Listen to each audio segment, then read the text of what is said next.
The radio frequency crackled with static before the signal came through clear. Commander John Harper stood in the communications center of the human carrier ship Vanguard and listened to a voice he had never heard before. The voice was controlled, but desperate. It was alien. "We are the Keller Collective. Our worlds face destruction. An unknown force attacks us with technology beyond our understanding. Our defenses fail. Our people die. We call to the Deathworlders of Earth. Humanity, we need your aid. We are willing to pay any price for your help." The message repeated 3 times before John Harper ordered the recording to stop. The communication room went silent. John looked at the faces of his officers. They all understood what this meant. This was not a request from another human government. This was a call for help from an alien civilization known across the galaxy. The Keller Collective was one of the most advanced species in known space. They had technology humans could only dream about. They had military power that could destroy entire fleets. Yet they were asking for help from humans. John Harper was 52 years old. He had served in the human military for 30 years. He had fought in wars on Earth. He had served in space for the last decade. He knew what war meant. He knew the cost of sending soldiers into battle. But he also knew that if the Keller were desperate enough to call for help, the threat they faced was serious. "Get me the Leadership Council," John said quietly. "This goes to the top." Within 2 hours, the message had reached every major government on Earth. The United Nations Security Council met in emergency session. The debate was fierce. Some nations wanted to help the Keller. Other nations saw it as a trap. A few leaders were afraid of what might happen if humans fought aliens. But most saw the opportunity. If humanity could help save the Keller, the respect humans would gain across the galaxy would be worth the risk. Captain Linda Garrison sat in her quarters on the Vanguard when the order came through. The order to mobilize the entire human fleet. She was 38 years old and one of the best combat pilots in human space. She had trained her whole life for this moment. She had never fought an alien enemy, but she was ready. She opened a communication channel to her family back on Earth. Her sister answered. Linda could see her face on the screen. "I have to leave," Linda said. "We might be gone for a long time." Her sister's face showed fear and worry, but she did not cry. She understood. This was what it meant to serve. "Be careful," her sister said. "Come back safe." Linda did not make that promise. She could not. She simply said goodbye. Across the Vanguard and the other human ships, the same scene played out again and again. Soldiers called their families.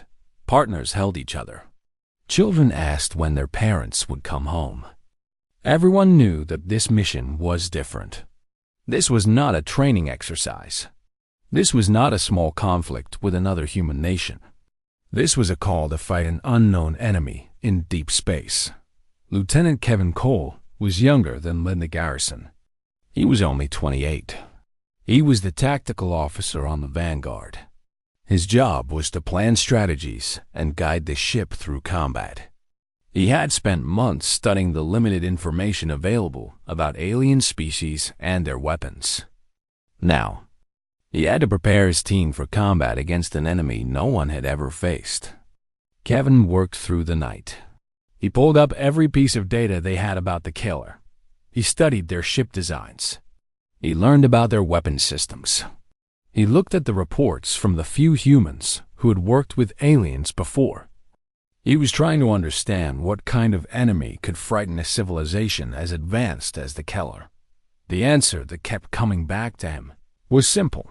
Something very dangerous. Commander John Harper called a meeting of all senior officers. The conference room filled with captains and commanders. There were about 30 of them, all experienced fighters, all good at what they did. John stood at the front of the room and looked at each face. "We do not know what we will face when we leave," John said. "We do not know if we can win. We do not know if we will come back, but the Keller need us. Earth needs this. The galaxy needs to see that humans are not just strong. The galaxy needs to see that humans can be trusted. That humans will answer the call when others are in danger. He paused. This is the mission we were built for. I will not order anyone to go, but I ask everyone in this room to volunteer. We leave in 6 hours. No one left the room. Every officer in that conference room was still there at the end. Every officer volunteered to go into unknown danger. Some of them knew they would not come back. Some of them had families waiting at home. Some of them were young and afraid. But they all chose to go. The ships began to leave Earth's orbit within hours. Huge carrier ships, fast combat vessels, supply ships, science ships. The entire human military fleet gathered in space. The ships locked into formation. The jump coordinates were set. The destination was the Keller Collective. John Harper stood on the bridge of the Vanguard. He watched Earth grow smaller in the view screen. He thought about his daughter. She was studying to be a scientist. She did not know that right now, her father was leading the human fleet into battle. She would find out soon enough. He thought about what her world would look like when he came back, if he came back. Captain Linda Garrison sat in the cockpit of her combat fighter. The fighter was small and fast. It was built for combat. She felt the power of the engines. She felt the ship become part of her. This was what she was made for. This was what she had trained for. Now it was time to find out if all that training meant anything. The fleet moved into the hyperspace gateway. The ships began to jump. One by one, the human vessels left the solar system. They were traveling toward a war that no human had ever seen before. They were flying toward an enemy that had frightened the most advanced aliens in the galaxy. They were going because they had been asked. They were going because they were human. The Vanguard jumped last. The view screen showed the flash of hyperspace. Then there was nothing but the deep black of space as the ship moved through dimensions humans barely understood. Behind them, Earth was gone. Ahead was the unknown. No one knew what would happen next. No one knew if they would win. But they had made their choice. They were the Deathworlders, and they had answered the call. The fleet emerged from hyperspace, and immediately alarms sounded. The human ships had jumped into the middle of a war zone. Commander John Harper stood on the bridge of the Vanguard and stared at the view screen. What he saw was worse than any report had warned him about. Entire star systems were burning. Keller planets showed massive scars where cities had been destroyed. The Keller space stations that had once been centers of trade and knowledge were now wreckage floating in empty space. Debris fields spread across entire sectors. Multiple contacts, said the sensor operator, a young woman named Rebecca Cross. I count 253 enemy contacts. They are moving toward the Keller defense line. Where are the Keller ships? John asked. Retreating. They are falling back toward the inner planets. They are losing ground fast. John Harper had expected a battle. He had not expected to see his allies already losing a war. The Keller had seemed like gods to humans. They had technology that humans barely understood. They had weapons that could destroy cities. Yet here they were, running away from an enemy. A communication came through. It was a Keller voice, high and musical, but carrying the weight of fear. Human ships, we receive you. We are grateful you have come. But we must warn you, the enemy does not stop. The enemy does not show mercy. You must prepare yourselves for the worst. Commander Harper opened the channel. This is Commander John Harper of the human fleet. We are here to help. Can you guide us to your command center? There was a pause. Then the Keller voice returned. Come to the station, Krell. It is our main military base. We will meet you there. But please, be ready for combat. The enemy attacks without warning. John Harper ordered the fleet to move toward Krell Station at speed. Around them, the destruction grew worse. They passed wreckage of ships that had been massive and powerful. They passed planets that showed signs of orbital bombardment. They passed space stations that had been torn apart. Thousands of lives had already been lost. Captain Linda Garrison was flying combat patrol when they spotted the first enemy ships. She was flying with two other pilots, Ryan Scott and Patricia Moore. They were the fastest pilots in the human fleet, and they had volunteered for the dangerous job of scouting ahead. "I see them," Ryan said over the radio. His voice was calm, but Linda could hear the tension underneath. The enemy ships appeared on the visual scanners. Linda had expected them to look like machines, cold and hard. Instead, they looked like nothing she had ever seen. They looked alive. They were organic. Their hulls seemed to pulse and shift. The ships were a sickly green color, and they moved with a strange, flowing motion that did not match the movements of human ships or Keller ships. It was unnatural. "They are not moving like machines," Patricia said. "They move like animals." "All ships, break formation and scatter," Linda ordered. "Do not engage. These are scouting vessels only. Return to the fleet and report." The human pilots turned their fighters and began to retreat. Behind them, the enemy ships turned and moved to intercept. But they were slower in the tight maneuvers that Linda's pilots executed. Within minutes, the human fighters were back at the fleet. Linda landed her fighter and went directly to the Vanguard's bridge. She showed Commander Harper the recordings of the enemy ships. John watched the strange vessels move and pulse across the screen. He had never seen anything like them. No human engineer could have designed a ship that looked like that. No human would have wanted to. "These are not normal military vessels," John said quietly. Linda nodded. "They do not move like they are following commands. They move like they are thinking, like they are hunting." The fleet reached Krull Station. The station was massive, a structure of gleaming metal and light that had probably been beautiful before the war. Now it was scarred and damaged. Gun emplacements had been destroyed. Docking bays were twisted and broken. But the station was still standing and still fighting. A shuttle brought the Keller commander to the Vanguard. His name was Ambassador Shen Coles. He was tall, nearly 7 feet, with skin that shifted color depending on the light. His eyes were large and intelligent. He moved with dignity, but there was exhaustion in every step. This was a being who had been fighting a losing battle for a long time. Commander Harper stood to greet him. John was a full foot shorter than the Keller ambassador, but he did not step back. The two commanders looked at each other, human and alien, meeting for the first time in this war. "Your fleet is welcome," Shen Coles said. "But I must be honest with you. We do not know if you can defeat this enemy. We have tried everything. Our weapons do not stop them. Our shields do not protect us. They attack and destroy, and then they disappear and attack somewhere else." "Tell me about them," John said. "Everything you know." For the next hour, Shen Coles explained the enemy. They had arrived in Keller space 6 months before.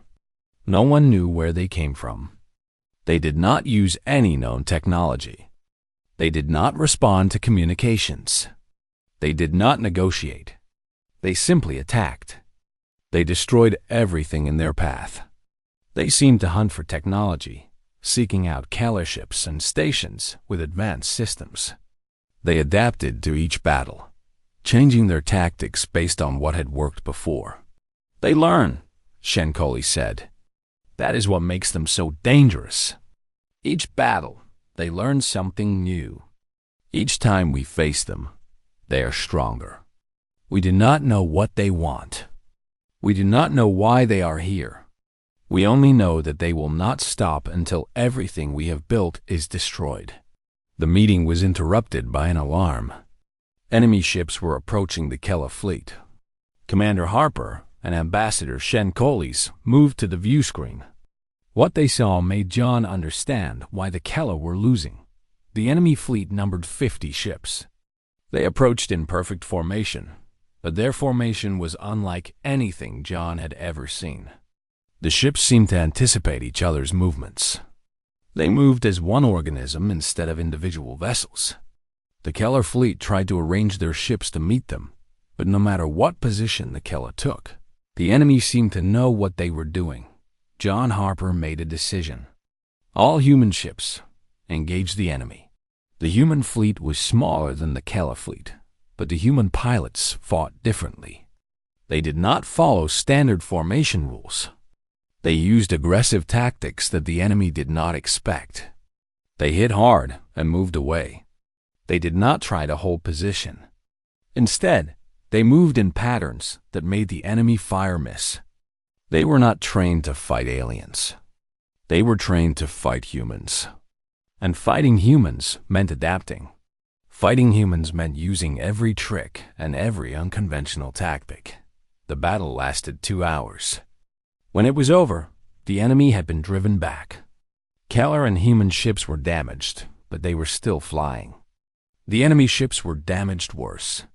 One enemy vessel was destroyed. It was the first time the Keller had managed to destroy an enemy ship. Shenkolis watched the human ships fly through the battle with growing respect. These creatures from the Deathworld were small and seemed fragile. Their ships were not as advanced as Keller technology.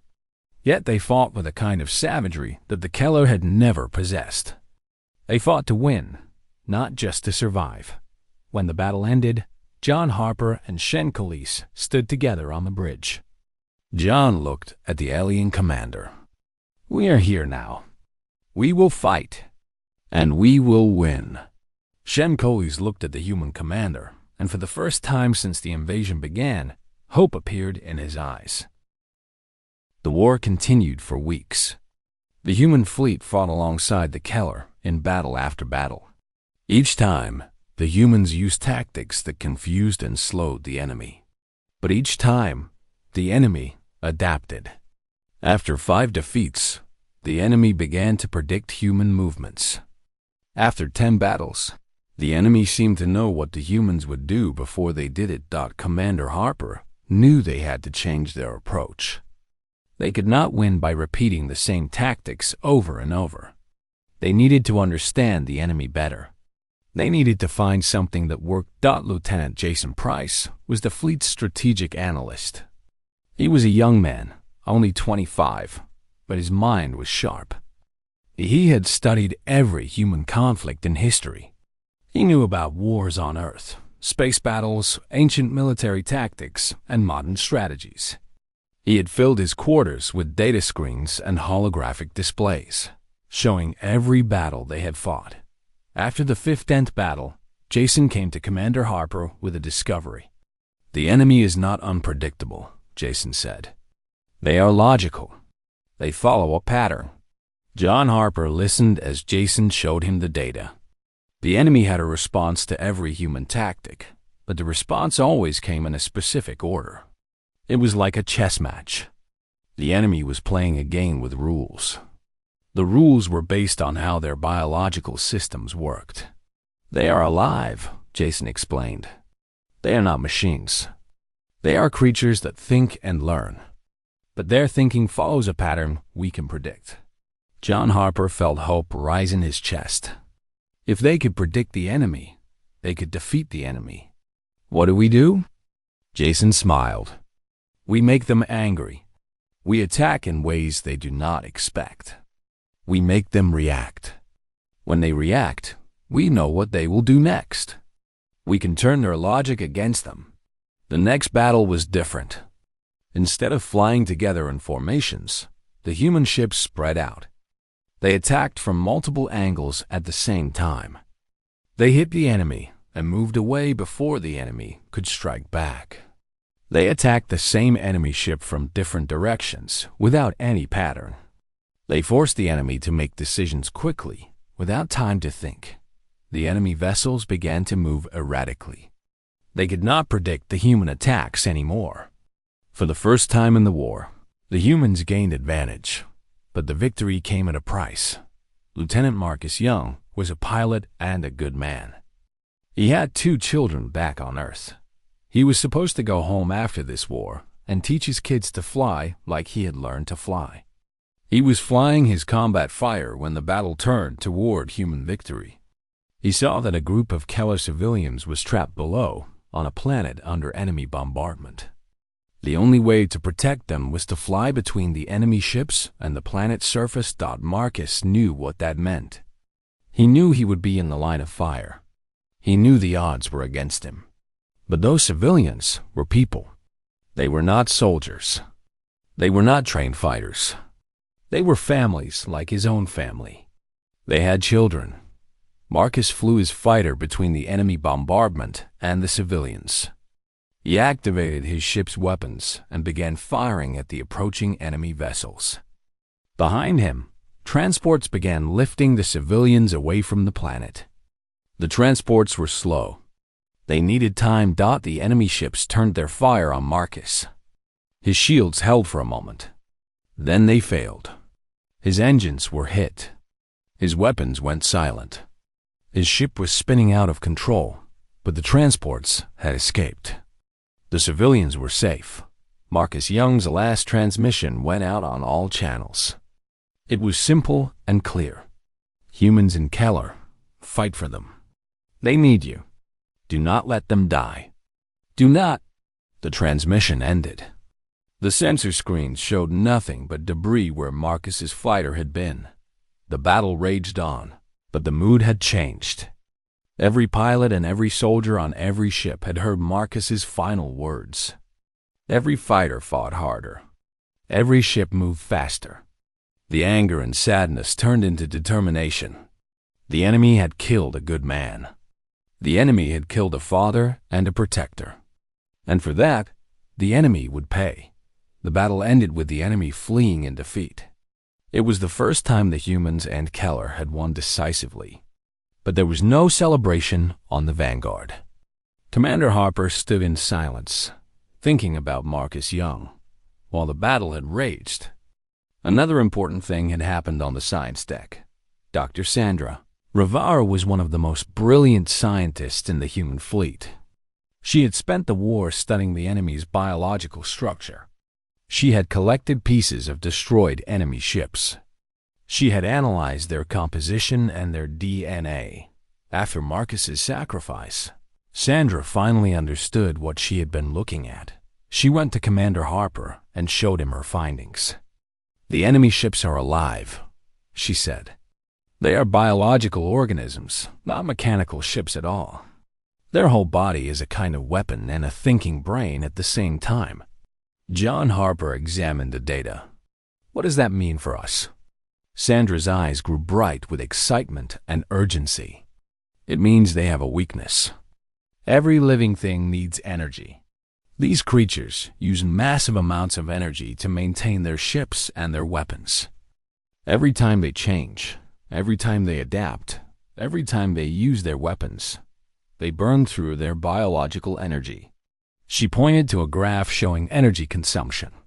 "If we can force them to use their energy constantly, if we can make them change and adapt faster than they can recover, they will collapse. We can exhaust them." Commander Harper understood. The humans had a weapon the Keller did not have. The humans had endurance. Humans could push their bodies to the limit and beyond. Humans could keep fighting even when tired. Humans understood sacrifice and pain in ways that even the advanced Keller did not. The Keller understood war. They understood strategy and tactics. But humans understood something more. Humans understood desperation. Humans understood what it meant to fight an enemy that could not be stopped by technology or power. Humans had always fought enemies stronger than themselves. Humans knew how to win against the odds. Commander Harper called a meeting of all his officers. He told them what Dr. Rivera had discovered.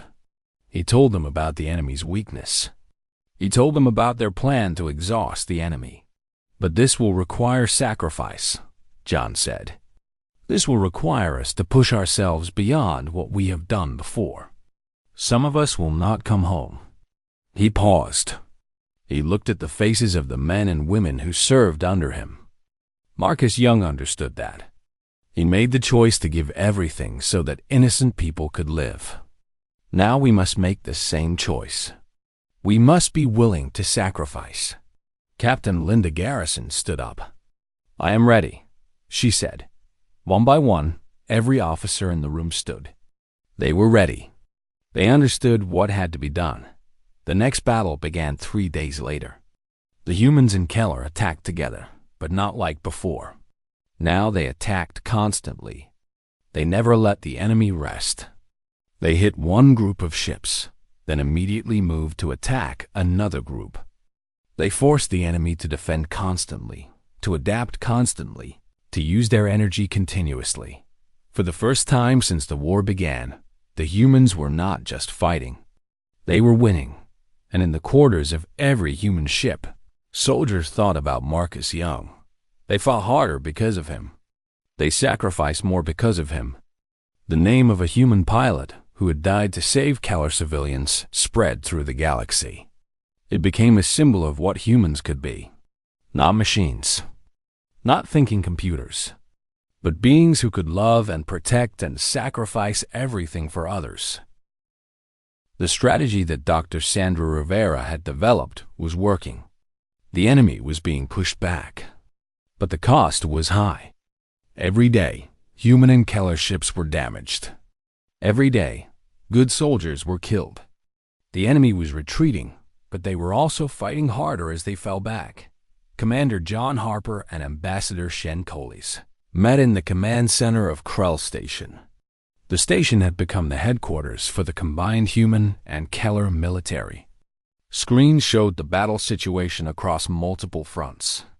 The enemy was consolidating around a few key areas. They were making final stands on some of the Keller homeworlds. "They are desperate now," Shenkoli said. "When desperate, they are more dangerous." John Harper nodded. He had seen this before in human conflicts. When an enemy knew they were losing, they often did terrible things. They would attack civilians. They would commit violence without reason. They would try to hurt as many people as possible before they died.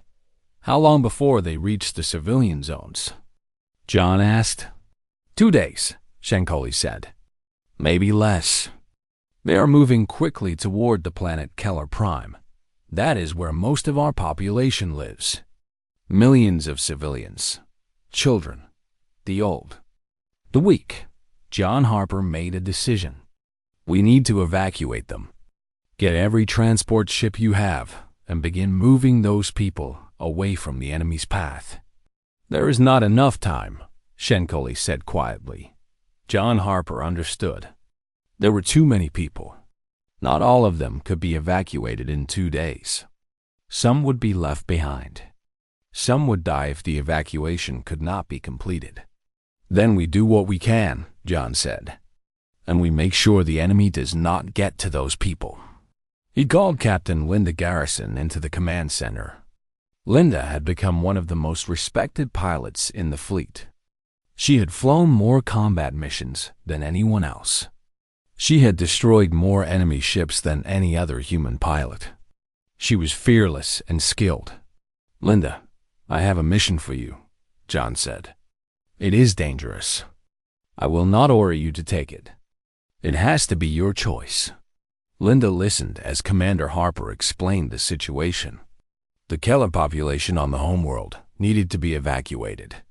The transports would be slow and undefended. Someone had to fly combat cover and keep the enemy ships away from the evacuation. The enemy had concentrated a large force near Keller Prime. They had 70 ships defending the approaches to the planet. Linda would have a flight of 40 human fighters and some Keller support ships. It was not enough. It was probably a suicide mission. But without it, the evacuation could not happen. Linda did not hesitate. "I will do it," she said. "You understand that most of your pilots might not come back?" John asked. "I understand," Linda said. "But those people need to be evacuated. That is what we are here to do.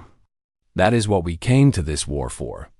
John Harper felt respect and sadness at the same time.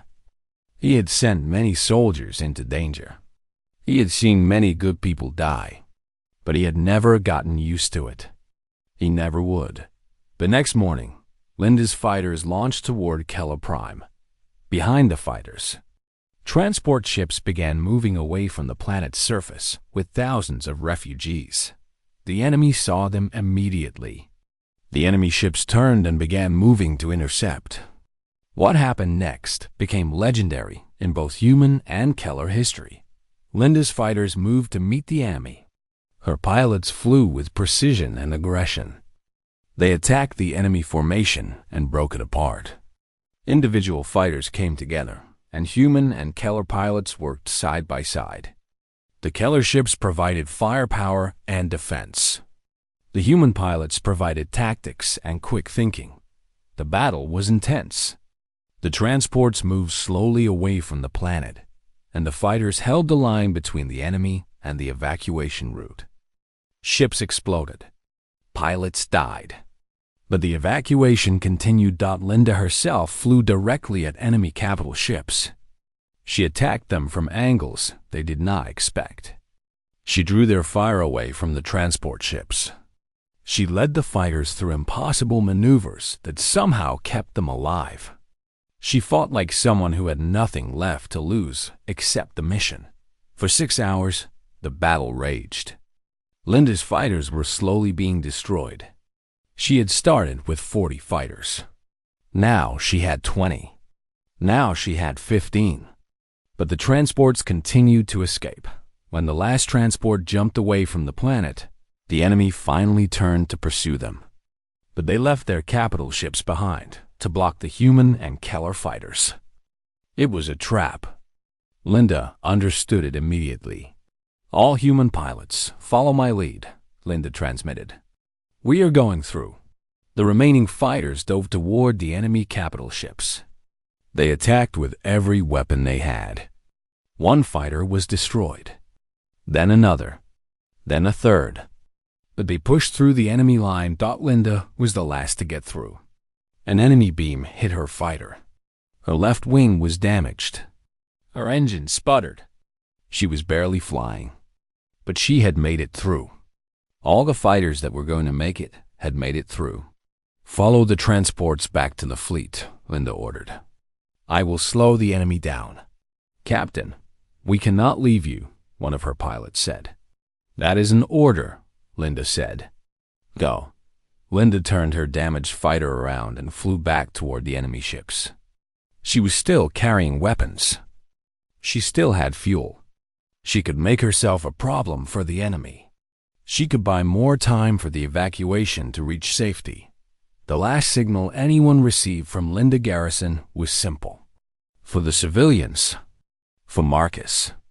For all of us, go." Her fighter disappeared into the enemy formation. The news spread through the fleet like fire. Captain Linda Garrison, one of the greatest pilots either species had ever known, had sacrificed herself to protect the evacuation. The Keller were shocked. The humans were devastated. But something changed in both species at that moment. Ambassador Shenkolis stood before the combined human and Keller military forces. He held a portrait of Linda Garrison. "This human gave her life for our people," Shenkolis said. "She did not know our customs. She did not know our ways. But she understood something beyond that. She understood that when innocent people are in danger, we protect them. This is something humans taught us. This is why we are winning this war." He looked at the assembled forces. "I request that human and Keller commanders work together from this moment on. Not as separate allies, but as one army. Joint commands. Joint planning. Joint sacrifice." Commander John Harper came forward. He and Shenkolis clasped hands. Human and alien together. Neither stronger than the other. Both stronger together. The combined forces launched a new offensive. This time, human and Keller units fought side by side. The human pilots flew cover for Keller battleships. The Keller weapons provided support for human fighters. Every attack was coordinated. Every move was planned together. The enemy, which had seemed so strong, began to fall apart. The enemy had technology and adapting abilities. But humans and Keller together had something more. They had unity. They had the willingness to sacrifice for each other. They had something the enemy could not predict. They had hope. The final battle came 2 weeks later. The enemy had been pushed back to their last stronghold. They had only 3 major fleet groups remaining. Behind them lay empty space. They had nowhere to run. Commander John Harper and Ambassador Shen Collis stood together on the bridge of the Vanguard. The viewport showed the enemy fleet. The strange organic ships that had once seemed unbeatable now looked different. They looked desperate. They looked dying. "This is it," John said. "This is where we end this war." All around them, human and Keller ships moved into formation. The humans provided speed and tactical flexibility. The Keller provided massive firepower and defense. They moved as one force, one army, one intention. The communication channels filled with voices. Human captains and Keller commanders giving orders, coordinating movements, calling out targets. The languages were different. The ways of thinking were different. But the goal was the same. The attack began. The human fighters rushed forward in fast assault patterns. They hit the enemy from multiple directions.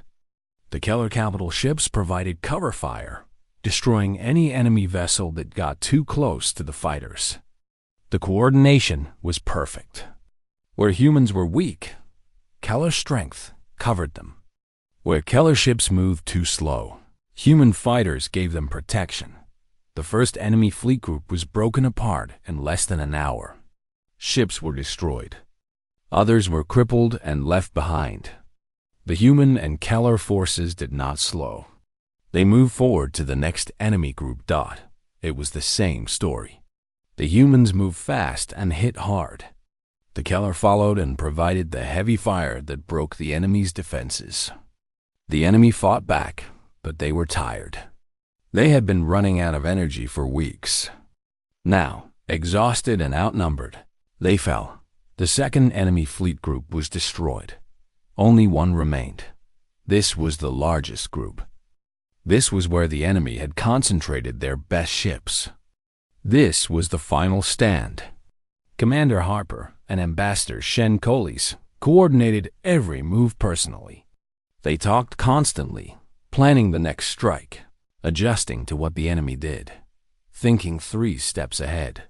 The final battle lasted 5 hours. Ships burned in space. Explosions lit up the darkness. Humans and Keller died together. The weapons of both species tore through the enemy formation. The enemy fought with everything they had, but it was not enough. One by one, the enemy ships fell. The great organic vessels that had seemed so terrible now looked broken and small. In the end, only one enemy ship remained. It was damaged badly. Its weapons were offline. It was helpless. John Harper made a decision. He ordered the assault to stop. The enemy ship hung in space, unable to move, unable to fight back. It was completely at the mercy of the human and Keller fleet. "They are defenseless," a Keller officer said. "We can finish them now. We can destroy them all." But Commander Harper did not give that order. "No," he said. "They have suffered enough. Let them go. Let them leave this space. Let them tell others what happened here." The enemy ship's engines flickered to life. Slowly, painfully, it began to move away from the battle area. It jumped into hyperspace and disappeared. The war was over. For a moment, the bridge of the Vanguard was silent. Then cheers began. Humans and Keller officers celebrated together. They had won. Against impossible odds, they had defeated an enemy that had seemed unbeatable. But the cheers did not last long. The cost had been too great. So many ships had been lost. So many good people were dead in the days that followed. Memorials were built. Both humans and Keller honored their dead together. Marcus Young, the pilot who had sacrificed himself for innocent civilians, was remembered as a hero by both species. Captain Linda Garrison was recovered safely, her fighter damaged but not destroyed, pulled from the debris field. She became a symbol of human courage and determination. The Keller population emerged from their hiding places. The evacuation had worked. Most of the civilians had been saved. The homeworlds were damaged but not destroyed. Life could begin again. Commander John Harper and Ambassador Shen Coles met again, this time in a formal setting. Around them, representatives of both species gathered.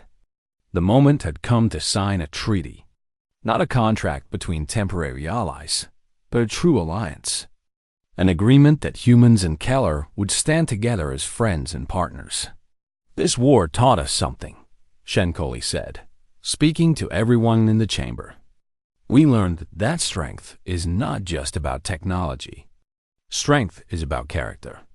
Strength is about the willingness to sacrifice. The humans taught us this. They came to our aid when we called. They fought beside us when they did not have to. They gave their lives for our people. We will not forget. John Harper stood when it was his turn to speak. The Kellers showed us something too. They showed us that technology and power mean nothing without the will to use it wisely. They could have protected only themselves. They could have turned away from us. But they accepted our help. They fought beside us. They treated us as equals. This is what friendship means across the stars. The documents were signed. Human and Keller joined together in an official alliance. Trade would begin. Cultural exchanges would happen. Technology would be shared. Military cooperation would continue. The ceremony ended, and both commanders stepped outside together. They looked up at the stars, at the vast empty space that surrounded them. What happens now? Shen Coles asked. John Harper smiled. Now we go home. We tell the story. We build something better. We show the galaxy that humans can be trusted. We show them what we can do when we work together. The human fleet began the journey back to Earth. The ships moved slowly, carrying the wounded and the tired. Many of the ships showed battle damage. Many would never fly again. But they were going home. In the months that followed, the news spread through the galaxy. The Keller, one of the most advanced species in known space, had called for help. They had called to the Deathworlders of Earth, and the humans had answered. They had fought and sacrificed, and won. Other alien species began to reconsider their opinions about humans. Some began to seek trade. Some began to ask if humans could help them with their own problems. Some simply watched and waited, unsure what to make of these strange creatures from a harsh world that had proven to be so strong. On Earth, the returning soldiers became heroes. Cities held parades. Schools taught children about the heroes of the war. Parks were named after those who had died. Marcus Young and Linda Garrison became household names, examples of human courage. John Harper returned to Earth and gave a speech to the United Nations. He stood before the entire world and told them what had happened. He told them about a civilization advanced beyond their understanding that had needed humanity's help. He told them about a war that had changed everything.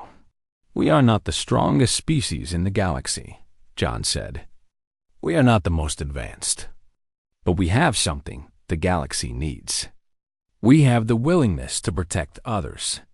We have the courage to stand up against impossible odds.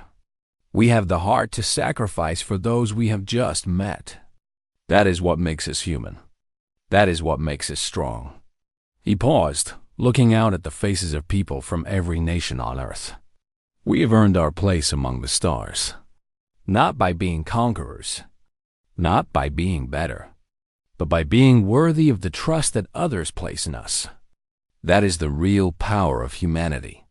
In the years that followed, The alliance between humans and Keller grew stronger.